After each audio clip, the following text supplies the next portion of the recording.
घातलेल्या जिल्हा परिषद आणि पंचायत समितीच्या निवडणुकीच्या माध्यमातून माझ्या या ठिकाणी प्रचार कार्यालयाच्या उद्घाटन प्रसंगी ज्यांच्या हस्ते हा कार्यालयाचं उद्घाटन झालं ते तालुक्याचे लोकप्रिय आमदार आपला माणूस शरददादा सोनवणे, त्याचप्रमाणे राजुरी गावचे ग्रामनेते आणि तालुक्याचे माजी सभापती सन्माननीय दीपक शेठ आवटी, त्याचप्रमाणे नगरसेविका आवटीताई, पंचायत समितीच्या दोन्ही उमेदवार आणि जिल्हा परिषदचे आपले लोकप्रिय उमेदवार स्मिताताई कलसे, त्याचप्रमाणे मोहन शेठ बांगर, चंदू शेठ असतील, विनोद शेठ आणि गोविंदराव, सगळ्यांचीच नावं घेता येतील असे सर्वच उपस्थित बंधू आणि बहिणी.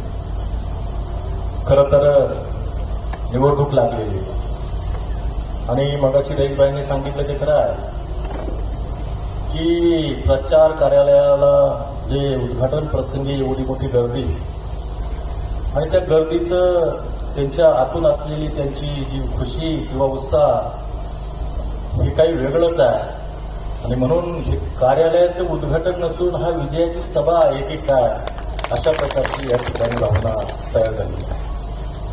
बंधू भगिनींनो, खरं तर राजुरी गावचं आणि सन्माननीय आमदार शरददादांचं एक जुनं नातं आहे.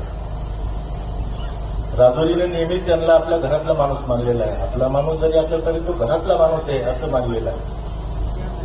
मला वाटतंय 2014 ज्यावेळेस दादा मनसेमध्ये होते, राजकीय परिस्थिती तालुक्याची आणि जिल्ह्याची फार वेगळी असताना देखील दादा आमदार झाले. त्यामध्ये राजुरी गावाने सुमारे 650ची आघाडी त्या ठिकाणी दादांना दिली होती. तदनंतर मला वाटतं 2019ला देखील दादांनी ज्यावेळेस शिवसेनेकडून आमदारकी त्या ठिकाणी लढवली, आम्ही दादांबरोबर 2019ला नव्हतो, परंतु तरी देखील दादांना या ठिकाणी 125 ते 150ची आघाडी मिळाली. आणि काल परवा जी निवडणूक झाली अतिशय अटीतटीची, तालुक्याचं समीकरण थोडं वेगळं असताना देखील आपल्या कामाच्या बळावर आणि आपल्या लोकसंपर्काच्या बळावर दादा त्या ठिकाणी आमदार झाले आणि आमदार होत असताना राजूरचा देखील त्या ठिकाणी अधिकचा वाटा राहिलेला आहे, त्या ठिकाणी दादा लागला आणि म्हणून दादा आणि राजुरी एक समीकरण जुळलेलं आहे. आणि आज दादांनी स्मिताताईंना उमेदवारी दिली. दादा म्हणजे राजुरी आणि स्मिताताई म्हणजे राजुरी. निश्चित स्वरूपात राजुरी या ठिकाणी आघाडी घेतल्याशिवाय राहणार नाही अशा प्रकारचा विश्वास नाही. बंधूंनो, उमेदवार आपल्या राजुरीचा फार मोठी पार्श्वभूमी कलसे परिवाराला आहे. मला वाटतंय पंकज शेठ कलसे यांचे आजोबा गंगामामा कलसे हे उंचखड राजुरी गावचे सुमारे 15 वर्ष सरपंच त्या ठिकाणी राहिलेले आहेत. त्यांचे वडील स्वपनराव हे देखील उंचखडक गावचे उंचखडक राजुरीचे त्या ठिकाणी 5 वर्ष ते उपसरपंच बनून राहिले. आज देखील त्यांची मातोश्री त्या ठिकाणी सदस्य म्हणून काम करते आणि म्हणून प्रचंड प्रमाणात वारसा या घराण्याला आहे. जसा कणसे घराण्याला आहे तसा आमच्या स्मिताताईंच्या घराण्याला देखील आहे. उल्हासराव सहाने देखील आळा या ठिकाणी ते चेअरमन म्हणून काम करतात आणि एक समाजाच्या प्रती आदरभाव व्यक्त करताना समाजामध्ये थेट संपर्क असणारा त्यांचे वडील देखील आहे. आणि म्हणून समाजाभूत असणारं हे परिवार, समाजाच्या अडचणीला धावून जाणारा हा परिवार आणि समाजाच्या प्रत्येक गोष्टीमध्ये सुखदुःखामध्ये उपस्थित राहणारा हा परिवार आणि ह्या परिवारामधली ताई या ठिकाणी जिल्हा परिषदची उमेदवारी करते. निश्चित स्वरूपात या ठिकाणची गर्दी पाहिल्यानंतर आपण त्यांनी जे काम केलंय त्याची प्रणिती या ठिकाणी आपल्याला पाहायला मिळते.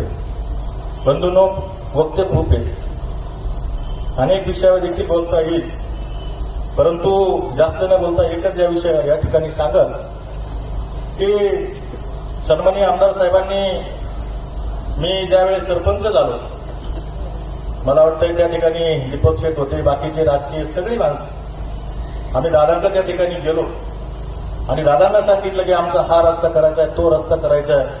दादाने आम्हाला सांगितलं की एकनाथराव, तुम्हाला आता काय सांगायचे तेवढं सांगा. आम्ही 8-10 जण होतो, 10-15 रस्त्यांची नावं त्या ठिकाणी दिली. सुमारे 7.5 कोटी रुपयाचा निधी मी सरपंच असताना दादांच्या ठिकाणी दिला. आणि मला अशी वस्ती नाही की त्या ठिकाणी विकास काम झालेलं नाही.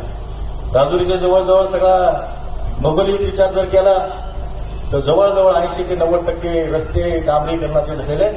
त्यामध्ये सन्माननीय आमदार साहेबांचा मोठा वाटा राहिलेला आहे. आणि म्हणून आपल्या विभागाचा जर विकास करायचा असेल, आपला भाग जर सुजलाम करायचा असेल, तर सन्माननीय शरणदादांनी दिलेल्या जिल्हा परिषदच्या उमेदवारामागे आणि पंचायत समितीच्या उमेदवारामागे आपण खंबीरपणाने त्या ठिकाणी उभं राहिले पाहिजे. अशा प्रकारचा विश्वास या ठिकाणी आपल्याला देतो.